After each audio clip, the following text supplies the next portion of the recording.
नमस्ते दोस्तों, आपका स्वागत है। आप देख रहे हैं ब्रह्म युग चैनल। तो चलिए अब करते हैं ज्ञान की बात। वीडियो शुरू होने से पहले हमारे चैनल को सब्सक्राइब करना न भूले। दोस्तों, आज हम आपको महाभारत की एक बहुत ही खास बात बताने जा रहे हैं। हमारा पुराना ग्रंथ महाभारत कई रहस्यों से भरा है। इसमें हर एक इंसान अपने आप में एक रहस्य था।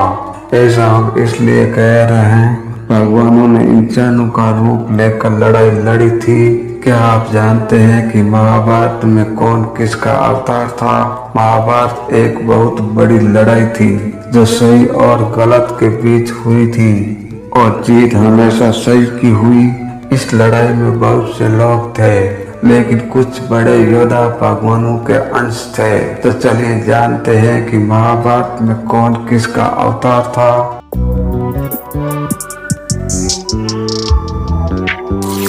पहले नंबर पर भगवान श्री कृष्ण। दोस्तों, सबसे पहले आते हैं भगवान श्री कृष्ण। उन्हें भगवान विष्णु का पूरा अवतार माना जाता है। वे 64 कलाओं और सभी शक्तियों से भरे थे। हमारे ग्रंथों में यही बताया गया है। वे बहुत ताकतवर, ज्ञानी और महान थे। दूसरे नंबर पर है बलराम। बलराम श्री कृष्ण के बड़े भाई थे और वे शेषनाग के अवतार थे। जब कृष्ण ने देवकी के 6 बेटों को मार दिया था, तब बलराम देवकी के पेट में आए, लेकिन माया ने उन्हें रोहिणी के पेट में डाल दिया। इसीलिए उसका एक नाम शंकरासन भी है। उन्हें सबसे बलराम होने के कारण बलभद्र भी कहते हैं। वे श्री कृष्ण के बड़े भाई थे, इसीलिए उन्हें दाऊद जी भी कहते थे। बलराम ने महाभारत की लड़ाई में हिस्सा नहीं लिया था। अगर वे लड़ते तो अपने दोस्त दुर्योधन का साथ देते, जो श्री कृष्ण के खिलाफ था। तीसरे नंबर पर भीष्म पितामह। श्री कृष्ण और बलराम के बाद भीष्म पितामह आते हैं। वे महाभारत के एक बहुत ही खास इंसान थे। एक वसु थे जिसका नाम देव था।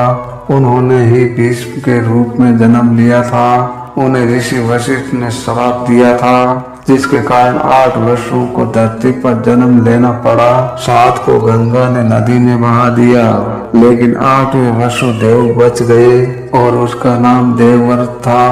बाद में अपनी कसम की वजह से वे भीष्म कहलाए। वे एक महान योद्धा थे जिन्हें इच्छा से मरने का वरदान मिला था। चौथे स्थान पर है गुरु द्रोणाचार्य। भीष्म के बाद गुरु द्रोणाचार्य सबसे खास थे। उन्होंने ही कौरव और पांडवों को हथियार चलाना सिखाया था। वे धर्म का साथ देना चाहते थे, लेकिन बेटे के मोह के कारण उन्होंने गलत लोगों का साथ दिया। कहते हैं देव गुरु बृहस्पति ने ही द्रोणाचार्य के रूप में जन्म लिया था। वे एक महान योद्धा और बहुत अच्छे शिक्षित थे। 5वें नंबर पर है अश्वत्थामा। गुरु द्रोणाचार्य के बेटे अश्वत्थामा भगवान शिव के अवतार थे। पिता बेटे की जोड़ी ने मिलकर महाभारत में बहुत तबाही मचाई। अश्वत्थामा को महादेव, यम, काल और क्रोध के अंश से बनाया गया था।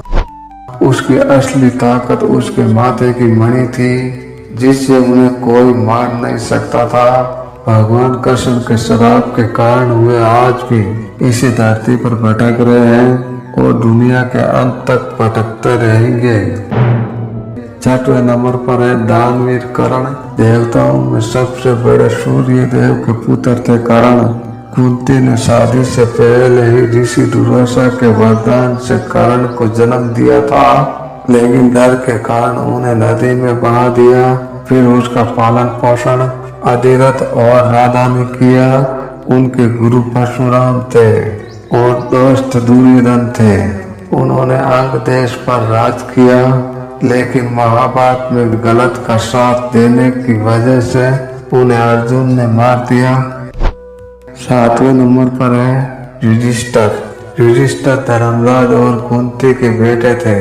वे 5 पांडवों में से सबसे बड़े थे। वे सच बोलने और धर्म का पालन करने के लिए बहुत मशहूर थे। उनके पिता धर्मराज ने यश बनकर एक तालाब के पास उसकी परीक्षा भी ली थी। युधिष्ठिर ही ऐसे राजा थे जो शरीर के साथ सवरंग पहुंचे थे। 8वें नंबर पर है भीम। भीम को पवन पुत्र भी कहते हैं। हनुमान जी भी पवन पुत्र थे। कहते हैं कि भीम में 10,000 हाथियों की ताकत थी। भीम ने ही दुर्योधन और दुशासन सहित गांधारी के 100 बेटों को मारा था। 9वें नंबर पर है अर्जुन। अर्जुन के पिता पांडु थे, लेकिन असल में वे इंद्र और कुंती के बेटे थे। इंद्र ने अर्जुन को बचाने के लिए कर्ण के कवच और कुंडल धोखे से छीन लिए थे। अर्जुन बहुत ताकतवर और महान धनुर्धारी थे। उन्होंने शिव जी से एक बहुत शक्तिशाली तीर लिया था, जिसे पाशुपतास्त्र कहते हैं। 10वें नंबर पर है नकुल और सहदेव। ये दोनों 33 देवताओं में से 2 अश्विनी कुमारों के अवतार थे, जिसका नाम नरसत्य और दस्तर था। नकुल जानवरों से भी बातें करना जानते थे और सहदेव को भविष्य पता था।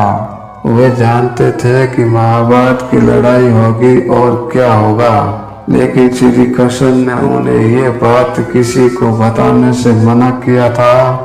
तो दोस्तों, ये थे महाभारत के वो महान योद्धा जो किसी न किसी के अवतार थे और समय आने पर अपनी शक्तियों का इस्तेमाल किया।